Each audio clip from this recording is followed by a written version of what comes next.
میں جنید سے محبت کرتی تھی، پر وہ غریب تھا، اس لیے میرے گھر والے میری شادی اونچے خاندان میں کرنے لگے تو میں نے بھاگ کر جنید سے شادی کر لی۔ ہم ایک ساتھ غربت میں بھی بہت خوش تھے۔ جب ہمارا ایک بیٹا ہوا اور پھر ایک دن گھر خبر آئی کہ جنید کا انتقال ہو گیا ہے، میں بچے کو لے کر واپس گئی تو گھر والوں نے ہمیں قبول نہ کیا۔ یوں ہی 2 سال گزر گئے اور میں بیٹے کو لے کر گھروں پہ ملازمت کرنے لگی۔ آج بنگلے پر دعوت تھی کیونکہ بڑے مالک 2 سال بعد امریکہ سے واپس آ رہے تھے۔ جب میں نے مالک کو دیکھا تو جسم لرزنے لگا کیونکہ وہ جنید، اس کو اپنے سامنے دیکھ کر تو میرے قدم زمین میں جیسے جم سے گئے تھے۔ میری آنکھوں کے سامنے اندھیرا چھانے لگا تھا۔ میں سوچ رہی تھی کہ یہ کیسے ممکن تھا کہ جنید تو مر چکا تھا، پھر وہ شخص بھی مجھے جنید جیسا ہی کیوں لگ رہا تھا۔ میں نے اپنی بے ترتیب ہوتی سانسوں پر قابو پانے کی کوشش کی تھی اور خاموشی سے نظریں جھکا کر باورچی خانے کی طرف بڑھ گئی تھی، مگر میرا دل بری طرح دھڑک رہا تھا اور دماغ بھی الجھ سا گیا تھا۔ جب بڑے مالک اندر داخل ہوئے تو پورے بنگلے میں ہلچل سی مچ گئی تھی۔ سبھی ملازم صفائی میں لگے ہوئے تھے، لیکن مجھے اس وقت کام کا ہوش ہی کہاں تھا۔ میں تو بس خود کو چھپانے کی ایک ناکام سی کوشش کر رہی تھی۔ پھر ایک لمحے کے لیے ہمت کر کے اس طرف جھانکا تو میری نظریں اس شخص سے جا ملی جس سے میں خود کو چھپا رہی تھی۔ اس نے مجھے دیکھا تھا، اس کی آنکھوں میں بھی ایک الجھن بھری تھی۔ میں ایک کشمکش میں تھی کہ آخر یہ کیسے ممکن تھا۔ میرا دل چیخ چیخ کر مجھے کسی اور ہی طرف لے جا رہا تھا، مگر میں اپنے دماغ سے لڑ رہی تھی کہ نہیں، میں نے تو خود اس کی موت کی خبر سنی تھی، مگر وہ شخص بھی تو بالکل ویسا ہی تھا جس کو میں نے کھو دیا تھا۔ وہ مجھے بھی دیکھ کر چند لمحے کے لیے رک سا گیا تھا، مگر پھر آگے بڑھ گیا تھا۔ میں اچانک ہوش میں آئی تو باورچی خانے سے ایک ملازمہ کی آواز آ رہی تھی جو مجھے بلا رہی تھی۔ میں تو ہڑبڑا کر کام میں لگ گئی، مگر میرا ذہن مسلسل اسی شخص کے بارے میں سوچ رہا تھا۔ اگر وہ جنید تھا تو ان 2 سالوں میں وہ کہاں تھا؟ اس نے کبھی پلٹ کر میری خبر ہی نہ لی تھی۔ اور اگر وہ جنید نہیں تھا تو یہ کیسے ممکن ہو سکتا ہے کہ دنیا میں ایک ہی شکل اور قد کاٹ کے 2 انسان ہوتے؟ اسی کشمکش میں دعوت شروع ہو گئی۔ سب مہمان کھانے میں مصروف ہو گئے تھے۔ میں خاموشی سے بنگلے کے ایک کونے میں کھڑی اپنے ذہن میں آتی ہزاروں سوچوں کو جھٹلا رہی تھی۔ ایک موقع ملا تو میں نے ایک بار پھر اس شخص کو نظر بچا کر دیکھا تو وہ واقعی جنید جیسا تھا، مگر اس کا انداز، لباس اور گفتگو سب کچھ ہی تو میری جنید سے مختلف تھا۔ جب دعوت ختم ہو گئی تو کھانے کے بعد میں میز صاف کر رہی تھی کہ اچانک کسی نے میرا نام لے کر مجھے بلایا تھا۔ میں نے کانپتے ہاتھوں سے اپنی چادر کو درست کیا تھا اور ڈرتے ڈرتے آہستہ سے سر اٹھایا تو وہ میرے بالکل سامنے کھڑا تھا۔ وہی آنکھیں، وہی چہرہ، مگر اس کے انداز میں ایک اجنبیت تھی۔ وہ مجھ سے پوچھنے لگا تھا کہ میں اس کو جانتی ہوں۔ اس کا سوال سن کر میرا دماغ سن ہو گیا تھا۔ میں سوچنے لگی تھی کہ اگر وہ جنید ہوتا تو وہ کبھی بھی مجھ سے ایسا سوال نہ کرتا، کیونکہ وہ تو مجھے جان سے زیادہ چاہتا تھا۔ تب مجھے یقین ہو گیا تھا کہ وہ سب میرا وہم ہی تھا، وہ میرا جنید تو ہو ہی نہیں سکتا تھا۔ کیا تمہارا نام نجمہ ہے؟ جب اس نے مجھ سے یہ سوال پوچھا تو میرے دل کی دھڑکن رکنے لگی تھی۔ یہ کیسا مذاق تھا؟ کیا میری آنکھیں دھوکہ کھا رہی تھی یا قسمت میرے ساتھ ایک اور کھیل کھیل رہی تھی؟ میں تو کچھ بھی بولنے کے قابل ہی نہ رہی تھی۔ میں نے بہت مشکل سے اس بات میں سر ہلایا تھا اور تب میں نے بھی اس سے پوچھ لیا تھا کہ کیا اس کا نام جنید تھا۔ میری بات سن کر اس نے مجھے بڑی عجیب نظروں سے دیکھا تھا اور مجھے کہنے لگا کہ میرا نام جنید نہیں بلکہ جمال ہے۔ اس کے لہجے میں اتنی اجنبیت تھی کہ میں ڈر گئی تھی کہ اس نے بھی شاید میری بے بسی محسوس کر لی تھی اور مجھ سے پوچھنے لگا تھا کہ تم مجھے بہت دیر سے دیکھ رہی تھی، اس لیے میں نے تم سے پوچھ لیا کہ کہیں تم مجھے جانتی ہو یا کوئی کام تو نہیں جو مجھے دیکھ رہی تھی۔ میں نے خود پر قابو پایا اور نفی میں سر ہلا دیا تھا اور اس سے معافی مانگ کر میں وہاں سے بھاگ آئی تھی۔ اس رات میں سو نہ سکی تھی، دل میں ہزاروں سوالات جنم لے رہے تھے۔ اگر وہ جنید نہیں تھا تو مجھے بے چین کیوں کر گیا تھا، اور اگر وہ جنید تھا تو مجھے پہچان کیوں نہیں رہا تھا؟ اگلے دن جب میں کام پر گئی تو میں نے مالکوں کے دوسرے ملازم سے جمال کے بارے میں پوچھا تھا، کیونکہ مجھے ابھی تک تسلی نہیں ہوئی تھی۔ پھر مجھے معلوم ہوا تھا کہ وہ واقعی امریکہ میں رہتا تھا اور 2 سال بعد پاکستان آیا تھا، اور اس کا تو دور دور تک کوئی رشتہ دار بھی جنید نام کا نہیں تھا۔ میں نے خود کو ایک بار پھر تسلی دی کہ یہ محض ایک اتفاق ہی تھا، مگر پھر بھی دل نہیں مانتا تھا۔ مجھے سچ جاننا تھا کہ آخر اس شخص کو دیکھ کر مجھے اپنا جنید کیوں یاد آیا تھا۔ کچھ ہی دن گزرے تھے کہ جب اس آدمی نے مجھے بلایا اور مجھے کہنے لگا کہ مجھے تم سے کچھ پوچھنا تھا۔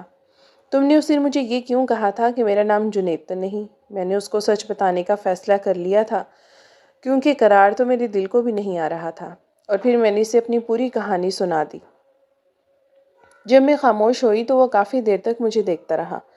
میں ڈر گئی تھی کہ کہیں وہ میری کہانی سن کر غصہ تو نہیں ہو گیا تھا کہ کہاں وہ اتنا امیر کبیر آدمی اور کہاں میں ایک معمولی سی ملازمہ اس کو اپنا محبوب سمجھ کر دھوکہ کھا گئی تھی۔ مگر اس کی کہانی سن کر میرے پیروں تلے زمین ہی نکل گئی تھی۔ میرا نام نجمہ ہے اور میں لاہور ڈیفنس کے علاقے میں رہتی تھی۔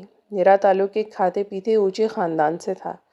میرے بابا کا اپنا امپورٹ ایکسپورٹ کا بزنس تھا، جس کی وجہ سے گھر میں دولت کی ریل پیل تھی۔ میری ماما بھی ایک سوشل ورکر تھیں اور ایک NGO چلا رہی تھیں۔ ہم 3 بہنیں تھیں اور میں سب سے بڑی تھی۔ مجھ سے چھوٹی دونوں بہنیں جڑواں تھیں۔ بابا چاہتے تھے کہ ان کا ایک بیٹا بھی ہوتا جو ان کا بزنس سنبھالتا، مگر قسمت کی کرنی ایسی تھی کہ جب سے ماما نے جڑواں بہنوں کو پیدا کیا تھا، وہ دوبارہ ماں بننے کی صلاحیت سے محروم ہو گئی تھی، جس کا ان کو خود بھی بہت دکھ تھا۔ بابا کے پاس روپے پیسے کی کوئی کمی نہیں تھی، اس لیے انہوں نے ہر ممکن کوشش کی تھی کہ وہ ماما کا علاج کروا سکتے تاکہ ان کو ایک بیٹا مل سکتا، مگر ان کے بہت ہاتھ پیر مارنے کے باوجود بھی ایسا ممکن نہ ہو سکا تھا۔ بابا ماما کو ہر اچھے سے اچھے ڈاکٹر کے پاس لے گئے، مگر ہر طرف ان کو انکار ہی سننے کو ملا تھا۔ انہوں نے اپنی اسی خواہش کو پورا کرنے کے لیے ایک لڑکے کو اڈاپٹ بھی کرنا چاہا تھا، مگر ماما نے اس بات سے صاف انکار کر دیا تھا۔ وہ کسی بھی بچے کو اپنی اولاد سمجھ کر نہیں پال سکیں گی۔ ماما نے کہا تھا کہ یہ بہت ہمت اور حوصلے والا کام تھا کہ کسی کے بچے کو اپنا سمجھ کر پیار دینا، اور ویسی ہمت نہیں کر سکتی تھی، کیونکہ وہ ہم تینوں بہنوں سے بے تحاشا پیار کرتی تھی، اور ان کو ڈر تھا کہ کہیں ایسا نہ ہو کہ ہماری وجہ سے کسی دن وہ اس اڈاپٹڈ لڑکے کے ساتھ کوئی ناانصافی کر بیٹھے۔ اس بات پر ماما اور بابا کی کافی بحث بھی ہوئی تھی، مگر جیت ماما کی ہی ہوئی تھی، کیونکہ وہ بھی اپنی بات پہ بالکل ٹھیک تھی، اور بابا کو بھی مجبوراً اپنے بیٹے کی خواہش کو دل میں ہی دبانا پڑ گیا تھا۔ بابا نے بے شک اپنے بیٹے والی خواہش چھوڑ دی تھی، لیکن وہ تب سے ہی یہ ارادہ کر چکے تھے کہ وہ مجھے ہی اپنا بیٹا بنائیں گے اور اپنا سارا بزنس میرے حوالے کر دیں گے۔ اس لیے انہوں نے بچپن سے ہی مجھے باقی 2 بہنوں سے زیادہ پیار اور توجہ دی تھی۔ میری ہر بات کو انہوں نے سب سے پہلے مانا اور پورا کیا تھا۔ بابا نے ہمیشہ مجھے ہی دونوں بہنوں پر زیادہ فوقیت دی تھی، کیونکہ میں ہی تو تھی جس نے کامیاب ہو کر ان کا بزنس سنبھالنا تھا، سنبھالنے کے ساتھ ساتھ مزید پھیلانا بھی تھا۔ مجھے بھی اس بات پہ بہت فخر محسوس ہوتا تھا کہ بابا سب سے زیادہ پیار مجھ سے کرتے تھے اور مجھے ہی زیادہ اہمیت دیتے تھے۔ اسی وجہ سے بابا نے مجھے شروع سے ہی اپنے ساتھ بزنس میٹنگز میں لے جانا شروع کر دیا تھا۔ وہ مجھے چھوٹی چھوٹی چیزیں سکھاتے تھے، جیسے کہ بزنس کے معاملات کیسے طے کیے جاتے ہیں، مارکیٹ کے اتار چڑھاؤ پر نظر کیسے رکھی جاتی ہے، اور کس طرح ایک اچھا معاہدہ کیا جاتا ہے۔ میں نے بچپن سے ہی ان کی باتوں پر غور کرنا شروع کر دیا تھا، اور جب میں نے گریجویشن مکمل کر لی تو بابا نے مجھے لندن بھیج دیا تھا تاکہ میں بزنس کے متعلق مزید معلومات حاصل کر سکوں۔ ماما تو پہلی بار بابا سے کہنے لگی تھی کہ انہوں نے مجھے کچھ زیادہ ہی سر پر چڑھا لیا تھا، کیونکہ وہ میری ہر ضد اور ہر خواہش پوری کرتے تھے۔ ماما کا خیال تھا کہ میری پڑھائی مکمل ہونے کے بعد وہ عام لڑکیوں کی طرح میری بھی شادی کر کے مجھے اپنے گھر کا کر دیتی، مگر بابا تو میرے بارے میں ہی کچھ اور ہی سوچ کر بیٹھے تھے۔ وہ مجھے ملک کی سب سے نامور بزنس ویمن بنانا چاہتے تھے۔ میں بھی ان کا خواب اور ان کی خواہش پوری کرنے کے لیے دن رات دل سے محنت کر رہی تھی، مگر میں نہیں جانتی تھی کہ بابا اپنی خواہش میں اس حد تک سنجیدہ تھے کہ ان کو میری اپنی زندگی کی خوشی کی بھی کوئی پرواہ نہیں تھی، اور اس بات کا اندازہ ہوتے ہوتے مجھے بہت دیر لگ گئی تھی۔ کاش مجھے اس بات کا اندازہ بہت پہلے ہو گیا ہوتا کہ بابا کو صرف اور صرف اپنے بزنس سے ہی غرض تھی، اور اپنے بزنس کے سامنے ان کو اپنی سب سے لاڈلی بیٹی کی خوشی بھی نظر نہیں آئی تھی۔ ماما نے بابا کو بہت بار کہا تھا کہ وہ مجھے اپنے ساتھ بزنس میں اس حد تک نہ گھسیٹے کہ میں زندگی کو بھی بھرپور طریقے سے جینا ہی بھول جاؤں، مگر بابا نے ماما کو صاف صاف کہہ دیا تھا کہ اگر انہوں نے بابا کو ایک بیٹا اڈاپٹ کرنے نہیں دیا تھا تو پھر ایک بیٹی پر تو وہ اپنی مرضی کی زندگی مسلط کر ہی سکتے تھے، اور ماما بابا کی اسی بات پر خاموش ہو گئی تھیں، اور ان کو زندگی میں پہلی بار اپنی محرومی کا احساس ہوا تھا، مگر وہ کچھ نہیں کر سکتی تھی، اس لیے انہوں نے بابا کو ان کے حال پر ہی چھوڑ دیا تھا۔ بابا بہت زیادہ ایکسائٹیڈ تھے کہ وہ مجھے لندن بھیج رہے تھے، اور لندن سے واپس آنے کے بعد ان کا سارا بزنس میں ہی سنبھالنے والی تھی۔ مگر اس وقت کوئی بھی نہیں جانتا تھا کہ لندن جانے کے بعد نہ صرف میری بلکہ ہم سب کی زندگی بہت بدلنے والی تھی۔ جب بابا نے مجھے لندن بھیج دیا تھا تو میں لندن کی رنگینیوں میں ایک دم سے کھو گئی تھی۔ مجھے محسوس ہونے لگا تھا کہ میں صرف بزنس میں ہی گم ہو کر رہ گئی تھی اور باقی زندگی جینا جیسے بھول ہی چکی تھی۔ مگر مجھے بہت جلد یاد آ گیا تھا کہ بابا نے مجھے لندن صرف اور صرف کچھ وقت کے لیے ہی بھیجا تھا، اور اس کے بعد واپس جا کر مجھے پاکستان میں سارا بزنس سنبھالنا تھا۔ میں نے لندن میں جتنا بھی وقت گزارا، میں صرف یہ چاہتی تھی کہ اس وقت کو بھرپور طریقے سے انجوائے کر سکوں، اور تبھی میری ملاقات جنید سے ہوئی تھی۔ وہ بھی بزنس کے سلسلے میں لندن آیا ہوا تھا اور لندن سے واپس جا کر اپنا بزنس شروع کرنا چاہتا تھا۔ جنید میں اور مجھ میں صرف اس بات کا فرق تھا کہ وہ بھی اپنا بزنس شروع کرنے والا تھا، جبکہ میں اپنے بابا کے بزنس کو مزید آگے بڑھانا اور پھیلانا چاہتی تھی۔ میری اور جنید کی ملاقات ایک بزنس میٹنگ میں ہوئی تھی، اور مجھے اس بات کا اندازہ، اس کی بات کرنے کا انداز بہت اچھا لگا تھا۔ اس کے علاوہ بھی وہ ایک سلجھا ہوا اور ذہین لڑکا تھا۔ مجھے شروع سے ہی اچھی چیزوں کی اور اچھے انسانوں کی پہچان تھی، اس لیے میں جان گئی تھی کہ جنید کا انتخاب میرے لیے بہت مناسب تھا۔ رفتہ رفتہ ہم دونوں مختلف میٹنگز میں ملنے لگے تھے اور ہماری دوستی ہو گئی تھی۔ تب جنید نے مجھے اپنے بارے میں سب کچھ بتایا تھا کہ وہ ایک متوسط سے گھرانے کا ایک عام سا لڑکا تھا، جبکہ مجھے تو وہ عام بالکل بھی نہیں لگا تھا۔ میرے لیے تو وہ بہت خاص بن گیا تھا، اور مجھے اس کے ساتھ وقت گزارنا بہت اچھا لگا تھا۔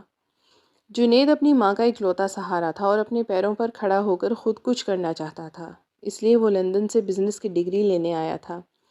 مگر میرا دل چرا لے گیا تھا۔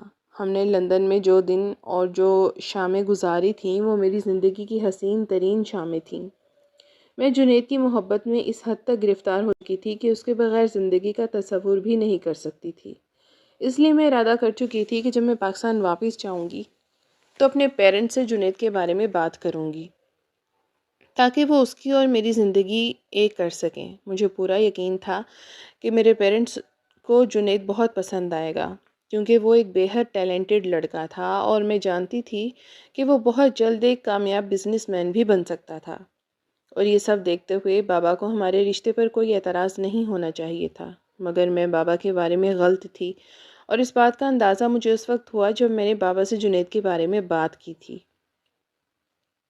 میں نے بابا کو جنید کے بارے میں، اس کی فیملی کے بارے میں اور اس کے بزنس پلاننگ کے بارے میں سب کچھ بتا دیا تھا۔ مجھے لگا تھا کہ بابا جنید کے بارے میں اس کی بزنس کرنے کی خواہش کو سن کر بہت خوش ہوں گے اور میری پسند کی تعریف کریں گے۔ مگر بابا تو جنید کے بارے میں سن کر ایک دم سے بھڑک اٹھے اور مجھ سے کہنے لگے تھے کہ مجھے پوری دنیا میں ایک وہی غریب لڑکا ملا تھا محبت کرنے کے لیے۔ مجھے پہلے تو یقین ہی نہیں آیا تھا کہ بابا جنید کے بارے میں ایسا بھی کچھ کہہ سکتے تھے، مگر جب مجھے اندازہ ہو گیا کہ ان کے سامنے سب سے بڑا فرق تو یہ تھا کہ جنید کا بیک گراؤنڈ ان کے بیک گراؤنڈ سے میچ نہیں ہوا تھا، کہ وہ ایک چھوٹے اور نیچ گھرانے کا ایک عام سا ہی لڑکا لگنے لگا تھا، اس لیے تو انہوں نے جنید سے ملنے سے بھی صاف انکار کر دیا تھا۔ میں نے بابا کو سمجھانے کی بہت کوشش کی تھی کہ جنید ایک اچھا اور ذہین لڑکا تھا، اور ان سے بڑھ کر وہ مجھے ٹوٹ کر چاہتا تھا، اور وہ میرے ساتھ اپنی زندگی گزارنا چاہتا تھا۔ مگر بابا نے میرا منہ یہ کہہ کر بند کر دیا تھا کہ انہوں نے ساری زندگی مجھ پر صرف اس لیے برباد نہیں کی تھی کہ ایک دن میں ان کے سامنے کسی عام سے لڑکے کو لا کر کھڑا کر دوں گی اور ان کے بزنس کی خواہش کو کہیں پہ چھوڑ دوں گی۔ میں نے بابا کو ہر طرح سے یقین دلایا تھا کہ میں ان کے بزنس کو ضرور سنبھال لوں گی، بلکہ میرے ساتھ ساتھ جنید بھی ان کے بزنس کو پھیلانے میں مدد کرے گا اور ہم کم وقت میں زیادہ پروفٹ کر سکیں گے۔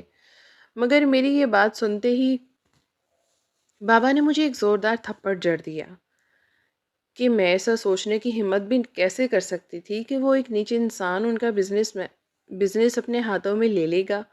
مجھے تو یقین ہی نہیں ہوا تھا کہ بابا اتنی سی بات کے لیے مجھ پر ہاتھ بھی اٹھا دیں گے۔ انہوں نے تو ساری زندگی کبھی مجھ سے اونچی آواز میں بھی بات تک نہیں کی تھی، اور جب میں ان کے سامنے اپنی پسند کا اظہار کرنے لگی تو ان کو فیملی بیک گراؤنڈ یاد آ گیا تھا۔ ان کو تو صرف اور صرف اس بات کی پرواہ تھی کہ لوگ کیا کہیں گے کہ میں نے غریب لڑکے سے شادی کر لی تھی۔ اس وقت ماما نے بھی بابا کو سمجھانا چاہا تھا کہ وہ میری بات مان لیتے، کیونکہ ماما جانتی تھی کہ اگر بابا ضد کر سکتے ہیں تو میں بھی انہی کی بیٹی تھی، اور تھی بھی سب سے لاڈلی، تو میرا غصہ اور ضد بھی ان پر پڑ گئی تھی۔ مگر بابا اپنی بات پر قائم رہے تھے کہ اگر مجھے جنید کے ساتھ زندگی گزارنی تھی تو مجھے ان کا لائف سٹائل چھوڑنا ہی ہوگا۔ یہ بات سن کر میں تو شاکڈ رہ گئی۔ ان کی اس بات کا مطلب تو صاف تھا کہ وہ مجھے سیدھا سیدھا اپنی زندگی اور گھر سے نکالنے کی بات کر رہے تھے، کیونکہ جنید کو تو میں کسی صورت بھی چھوڑ نہیں سکتی تھی۔ جنید ہی تو تھا جس کے ساتھ رہ کر میں نے جینا سیکھا تھا، وہی تو تھا جس نے مجھے بتایا تھا کہ زندگی میں سفید صفوں کے علاوہ اور بھی بہت رنگ ہوتے ہیں جن کو ہم اپنی مرضی سے جہاں چاہیں بھر سکتے ہیں۔ اگر وہ زندگی میں نہ آتا تو میری زندگی تو بزنس کی بلیک اینڈ وائٹ فائلز میں ہی الجھ کر رہ جاتی۔ میرے لیے وہ بہت مشکل لمحہ تھا۔ میں اپنے پیرنٹس کو چھوڑ نہیں سکتی تھی جنہوں نے مجھے زندگی میں آگے بڑھنا سکھایا تھا، مگر دوسری طرف جنید بھی تو تھا جس نے مجھے زندگی کو گزارنا نہیں بلکہ جینا سکھایا تھا۔ میں نے اس وقت اپنی زندگی کا سب سے مشکل فیصلہ لے ہی لیا تھا، اور وہ تھا جنید کے ساتھ رنگوں بھری زندگی کو جینا۔ بابا نے مجھے بہت دھمکایا تھا کہ جنید مجھے زندگی کی وہ ساری آسائشیں نہیں دے سکتا جو بابا مجھے دیتے آئے ہیں، مگر مجھے ان آسائشوں کی کوئی پرواہ ہی نہیں تھی جن میں زندگی کا کوئی مزہ ہی نہیں تھا۔ بابا کے گھر بے شک مجھے ہر آسائش اور ہر سہولت ملی تھی، مگر جو مجھے جنید کے ساتھ لندن میں رہ کر زندگی گزارنے کا آیا تھا وہ ان آسائشوں سے کہیں بہتر تھی۔ ماما نے بھی مجھے روکنے کی اور بابا کو منانے کی بے حد کوشش کی تھی، مگر بابا کو اس وقت صرف اور صرف لوگوں کی پرواہ تھی کہ لوگ ان کو طرح طرح کی باتیں سنائیں گے کہ ان کی بیٹی نے کس طرح ایک غریب گھر کے لڑکے کو اتنی بڑی اور امیر فیملی کا داماد بنا دیا تھا۔ تو بابا نے مجھے میری بہنوں کے حوالے سے بھی ڈرانے کی کوشش کی تھی کہ اگر میں ہی بغاوت پر اتر جاؤں گی تو میری چھوٹی بہنوں پر اس کا کیا اثر ہوگا، وہ بھی کل کو کسی ایرے غیرے کو لا کر گھر میں بٹھا دیں گی۔ مگر میں جانتی تھی کہ ان دونوں میں میری جتنی ہمت اور طاقت نہیں تھی۔ وہ تو بابا کی مرضی کے بغیر اپنی زندگی کا کوئی فیصلہ ہی نہیں کر سکتی تھیں، وہ تو صرف میں ہی تھی جس کے شوق اور جس کی پسند سب سے زیادہ نرالی تھی۔ جنید نے بھی مجھے سمجھانے کی کوشش کی تھی کہ میں اس کے لیے اپنے پیرنٹس کو نہ چھوڑوں اور ان کی پسند کے مطابق جہاں وہ کہتے ہیں وہاں پر شادی کر لوں، مگر میں جنید کے بغیر زندہ نہیں رہ سکتی تھی۔ میں تو اسے بے حد محبت کرتی تھی، اس لیے میں نے جنید کے لیے اپنے پیرنٹس کا وہ گھر چھوڑ دیا تھا جس میں نے اپنی ساری زندگی بابا کی خواہش کو پورا کرنے کے لیے گزار دی تھی۔ بابا کا وہ بڑا سا گھر چھوڑتے ہی مجھے دکھ ضرور ہوا تھا، مگر میرے دل میں کہیں نہ کہیں یہ امید باقی تھی کہ ایک نہ ایک دن جب جنید کامیاب بزنس مین بن جائے گا تو بابا مجھے ضرور معاف کر دیں گے اور میرے ساتھ ساتھ جنید کو بھی اپنا لیں گے، اور میں دوبارہ سے اپنے اس گھر میں جنید کے ساتھ واپس آ جاؤں گی۔ مگر یہ میری بہت بڑی غلط فہمی تھی۔ میں نہیں جانتی تھی کہ آگے میرے ساتھ زندگی میں کیا ہونے والا تھا۔ میں نے جنید کے ساتھ نکاح کر لیا تھا اور اس کے چھوٹے سے سادہ سے گھر میں آ گئی تھی جہاں پر اس کی بوڑھی ماں اکیلی رہتی تھی اور جنید ہی ان کا واحد سہارا تھا۔ جنید کی امی ایک بہت زندہ دل عورت تھی۔ انہوں نے مجھے بہت محبت سے اور خلوص سے قبول کیا تھا۔ انہوں نے کبھی مجھے محسوس ہی نہیں ہونے دیا تھا کہ میں نے اپنے پیرنٹس کی مرضی کے خلاف جا کر اپنی زندگی کا فیصلہ کیا تھا، بلکہ وہ تو مجھے بیٹیوں کی طرح چاہتی تھی اور مجھے اس گھر میں مکمل آرام دینے کی کوشش بھی کرتی تھی۔ جنید کے ابو ایک آرمی افسر تھے اور وہ کچھ عرصہ پہلے ہی فوت ہو گئے تھے، اس لیے وہ اب اپنی بوڑھی ماں کے ساتھ ہی رہتا تھا اور خود سے کچھ کرنے کی کوشش میں لگا ہوا تھا۔ مجھے لگا تھا کہ بابا کا گھر چھوڑنے کے بعد میں اور جنید مل کر بہت بڑا بزنس کریں گے، مگر میں یہ بھول گئی تھی کہ اس وقت میرے بابا ملک کے ایک جانے مانے بزنس مین تھے اور وہ اپنی ضد کے لیے کچھ بھی کر سکتے تھے۔ شروع کے چند دن میرے اور جنید کے بہت اچھے گزرے تھے۔ ہم دونوں ساری دنیا کو بھول کر ایک دوسرے میں مگن ہو گئے تھے۔ ہمیں لگتا تھا جیسے ہم دونوں مل کر ساری دنیا کو فتح کر لیں گے۔ میں جانتی تھی کہ جنید ایک بہت ذہین لڑکا تھا اور اپنی محنت سے بہت جلد ایک بہت بڑا بزنس بھی کھڑا کر سکتا تھا، اور مجھے لگتا تھا کہ تھوڑے سے انتظار کے بعد وہ ساری آسائشوں کو دوبارہ حاصل کر سکتی تھی جو کہ مجھے اپنے بابا کے گھر میں ملی ہوئی تھی۔ اس لیے میں نے ہر قدم پہ جنید کا ساتھ دیا تھا۔ جنید کو ایک بزنس شروع کرنے کے لیے کسی کے ساتھ بہت اچھی پارٹنرشپ چاہیے تھی، اور لندن جانے سے پہلے وہ بہت سے بزنس مینس کے ساتھ اس بارے میں بات کر کے گیا تھا۔ بہت سے لوگ اس کے ساتھ پارٹنرشپ کے لیے بھی تیار تھے۔ جب جنید نے بزنس کے لیے گھر سے ایک قدم نکالا تو ہر ایک نے اس کو انکار کر دیا تھا۔ ہمیں سمجھ ہی نہیں آئی تھی کہ آخر ایسا کیوں ہوا تھا، کیونکہ پہلے تو سبھی اس کے ساتھ بزنس کرنا چاہتے تھے، پھر سب نے ایک دم سے انکار کیوں کر دیا تھا۔ اور پھر مجھے اس بات کی سمجھ آ گئی تھی کہ یہ سب کچھ میرے بابا کا ہی کیا ہوا تھا۔ انہوں نے ہر ایک بزنس مین کو سختی سے منع کر دیا تھا کہ کوئی بھی جنید کے ساتھ کاروبار نہیں کرے گا، کیونکہ وہ مجھے یہ دکھانا چاہتے تھے کہ جنید ایک غریب لڑکا تھا اور وہ اپنی زندگی میں کچھ بھی نہیں کر سکتا۔ وہ سب کچھ اس لیے کر رہے تھے تاکہ جنید مجھے وہ ساری سہولتیں نہ دے سکے جن کی میں عادی تھی، اور جب جنید میری ضروریات پوری نہ کر سکے تو میں خود ہی جنید کو چھوڑ کر ان کے پاس چلی جاتی اور ان کے سامنے اس بات کا اقرار کر لیتی کہ ان کی بات مان کر میں نے جو فیصلہ کیا تھا وہ میری زندگی کا سب سے غلط فیصلہ تھا، اور مجھے اپنی غلطی کا احساس ہو جاتا جو میں ان کے پاس واپس چلی جاتی۔ مجھے بابا کی ہر چال بہت آسانی سے سمجھ آ گئی تھی، کیونکہ میں نے خود بھی بہت کوشش کی تھی کہ مجھے ہی کہیں پر کوئی چھوٹی موٹی نوکری مل جاتی جس سے میں اور جنید مل کے گھر کا گزارا تو کر لیتے، لیکن ہر کوشش کے باوجود بھی مجھے کوئی نوکری نہ مل سکی۔ جس بھی جگہ پر جاتی ہر کوئی مجھے انکار کر دیتا۔ میں حیران تھی کہ مجھے تو سب ہی جانتے تھے، میرے بابا سے بھلا کون واقف نہیں تھا، اس کے باوجود بھی کوئی مجھے کام دینے کو تیار نہیں تھا۔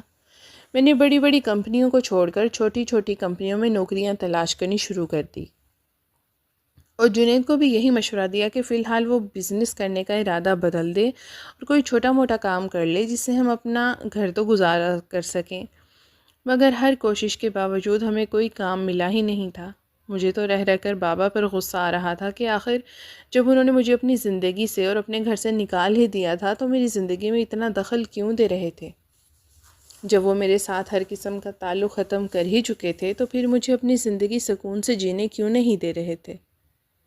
مگر میں جنید کے ساتھ پھر بھی خوش تھی، کیونکہ اس نے کبھی بھی مجھے اس قسم کا کوئی طعنہ نہیں دیا تھا کہ میرے بابا کی وجہ سے اس کی زندگی مشکل ہو گئی تھی۔ میں تو ایک عالی شان زندگی گزار کے آئی تھی، مگر جنید کے ساتھ میں نے جس زندگی کی شروعات کی تھی میرے لیے وہ بھی پہلے کی زندگی سے بہتر تھی، کیونکہ جنید مجھے ٹوٹ کر چاہتا تھا اور اس سے جتنا ہو سکتا تھا وہ میری خواہشات اور ضرورتوں کو پورا کیا کرتا تھا۔ جب ہمیں کہیں پر بھی کوئی کام نہ ملا تھا تب جنید نے تھک ہار کر محنت والے کام کرنا شروع کر دیے تھے۔ وہ کبھی کسی سٹور پہ سیلز مین کا کام کرتا تھا اور کبھی کسی جگہ چوکیداری کا کام کرنے لگ جاتا۔ اس کو جہاں پر جو بھی کام ملتا وہ 2 وقتی روٹی کے لیے ہر کام کرنے کے لیے تیار تھا، کیونکہ میں اس کے ساتھ تھی اور مجھے بھی اس کے سوا اور کچھ نہیں چاہیے تھا۔ ہماری زندگی خوشیوں سے بھری ہوئی تھی، بے شک ہمارے حالات دن بہ دن خراب ہوتے جا رہے تھے، مگر ہم ایک دوسرے کے ساتھ بہت خوش تھے اور اتنا کما لیتے تھے کہ 2 وقت کی روٹی کھا سکتے تھے۔ تبھی میری زندگی میں ایک نئی خوشی شامل ہو گئی تھی، جب شادی کے 1 سال کے بعد ہم دونوں کے ہاں ایک بیٹا ہوا تھا۔ اس ننھے سے علی شیر کو پا کر میں اور جنید بہت زیادہ خوش ہو گئے تھے۔ ہم بے شک غربت کی زندگی گزار رہے تھے، مگر ہم دونوں ہر حال میں خوش تھے، کیونکہ ہم دونوں ایک دوسرے کو ٹوٹ کر چاہتے تھے، اور مجھے بھی یہ یقین تھا کہ ایک نہ ایک دن ہم دونوں بابا کو منانے میں کامیاب ہو ہی جائیں گے۔ آخر میں ان کی سگی بیٹی تھی، وہ کب تک مجھ پہ اتنا ظلم ڈھا سکتے تھے؟ ایک نہ ایک دن تو وہ مجھے بے بس دیکھ کر مان ہی جاتے اور مجھے اور جنید کو قبول کر لیتے۔ جب علی شیر بڑا ہوا تو تب میری زندگی میں ایک نیا طوفان آ گیا تھا، جس کے بارے میں نے پہلے کبھی سوچا ہی نہیں تھا۔ میں تو اپنی زندگی کو پہلے سے بہتر کرنے کے خواب دیکھ رہی تھی، مگر میں یہ نہیں جانتی تھی کہ میری زندگی میرے مطابق چلنا بھول چکی تھی اور مجھے ایک نئی آزمائش میں ڈالنے والی تھی۔ اس روز میں کچن میں کھانے کی تیاری میں مصروف تھی جب مجھے خبر ملی تھی کہ جنید کا ایک بہت بڑا ایکسیڈنٹ ہوا تھا، اور محلے کے ہی کچھ لوگوں نے مجھے آ کر بتایا تھا کہ جنید کو شدید زخمی حالت میں ایک ہاسپٹل لے جایا گیا ہے، جہاں پر اس کی زندگی خطرے میں تھی۔ یہ خبر سن کر تو مجھے کوئی ہوش ہی نہیں رہا تھا۔ میں نے ننھے علی شیر کو اٹھایا اور جنید کی امی کو حوصلہ دیتے ہوئے ہاسپٹل چل پڑی۔ میرا قدم بھاری ہوتا گیا، مجھے ایسے لگ رہا تھا جیسے میری زندگی میری ہتھیلی سے کوئی کھینچ لے جا رہا تھا۔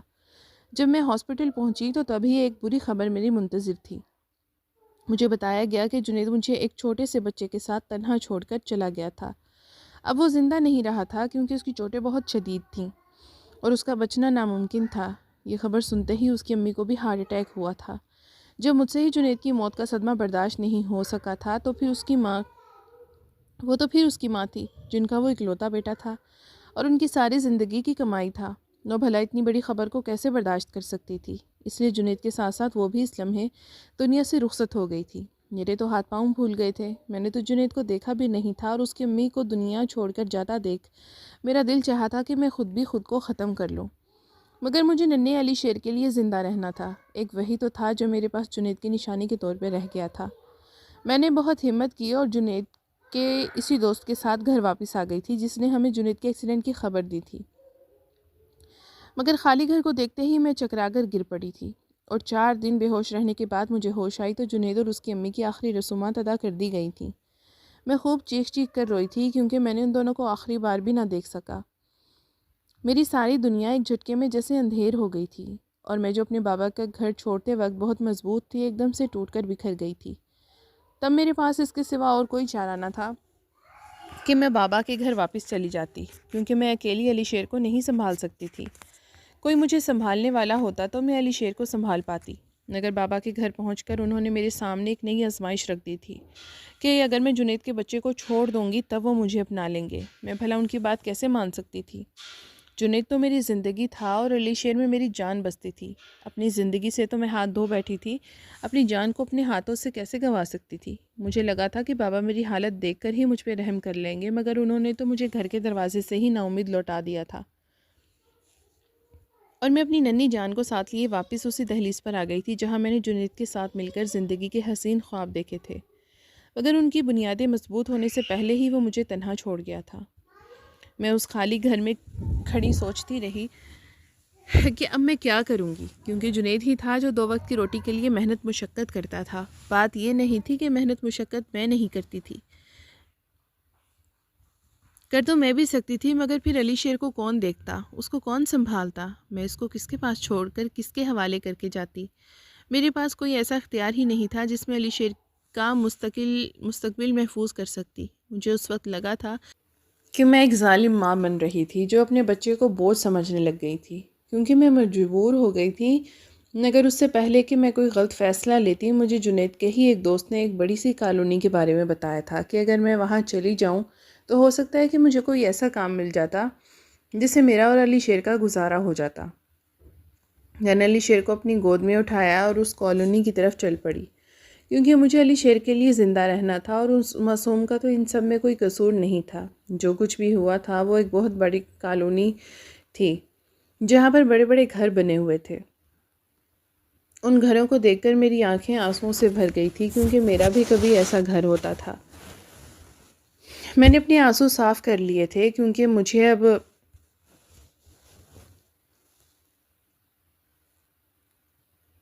ان بڑے گھروں کی حسرت نہیں رہی تھی، وہ تو بہت پہلے ہی دم توڑ چکی تھی۔ بہت مشکل سے مجھے اس کالونی کے کچھ بنگلوں پہ ملازمہ کا کام ملا تھا۔ میرا دل ٹوٹ گیا تھا، میرے پاس اتنی بڑی بڑی ڈگریاں تھیں، میں ایک امیر بزنس مین کی بیٹی تھی، مگر اس کے باوجود 2 وقت کی روٹی کے لیے مجھے انہی بنگلوں پہ ملازمہ بننا پڑ رہا تھا، اور یہ سب صرف اور صرف میرے بابا کی وجہ سے ہوا تھا۔ مگر میں نے اپنے بیٹے کے لیے وہ سب بھی قبول کر لیا تھا جس کے بارے میں نے کبھی کچھ سوچا بھی نہیں تھا۔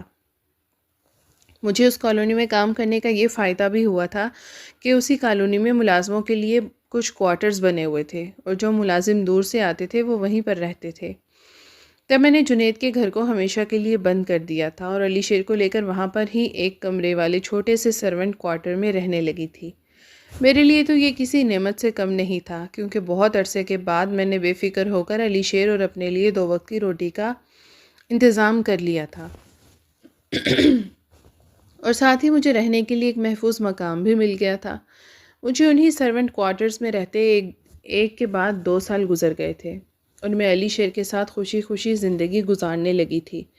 میں جنید کے بغیر رہنا سیکھ رہی تھی، مگر ایک روز میری آنکھوں کے سامنے میرا ماضی ایک بار پھر سے طاری ہو گیا۔